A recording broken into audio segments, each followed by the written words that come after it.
ថ្ងៃនេះគឺជាយប់ថ្ងៃពុធសូមឲ្យរឿងរ៉ាវអាក្រក់ទឹកបាម៉ានឲ្យអហោសកម្មចាប់ពីយប់នេះតរៀងទៅថ្ងៃស្អែកថ្ងៃពហុថ្ងៃមានសេរីសួស្តីជ័យមង្គលពីបលសុខចម្រើនគ្រប់ប្រការកើតមានដល់បកណាគ្រប់អង្គវរៈកងទ័ពនៃជួរមុខទាំងអស់សូមមានជោគជ័យមានសុវត្ថិភាពល្អឈ្នះនៅមានសត្រូវ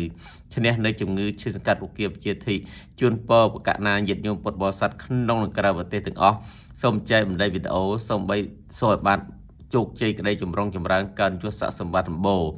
អ្វីដែលញាតិញោមបកណាចង់បានសូមអាចសម្រេចដោយបំណងប៉ងដោយប្រាថ្នាចំគណៈអាត្មាភាពនៅតែរៀបចំសម្ភារៈគ្រឿងឧបភោគបរិភោគជូនដល់វរៈកងទ័ពនៅជួរខាងមុខសូមបកណាយាមបរិស័ទអញ្ជើញចូលរួមទាំងអស់គ្នាដើម្បីលើកកម្លាំងទឹកចិត្តដល់វរៈកងទ័ពយើងនៅជួរមុខទាំងអស់គ្នាជាមហាគ្រូសាខ្មែរព័ត៌មានបន្ថែមអាចតំណែងបានតាមរយៈលេខទូរស័ព្ទ017លេខ6គត់លេខ9 4ដងលេខ011លេខ9 4ដង25លេខ071លេខ45ដង25ដោយក្តីគ្រប់ស្រឡាញ់ពីទូព្រះបង្គំខ្ញុំអាត្មាភាពនីសវណ្ណមនីរ៉េតជាសមាជិកកុដលេខ24វត្តរៀងវត្តសង្កាត់បង្កក់ទី2ខណ្ឌតកោរាជធានីភ្នំពេញ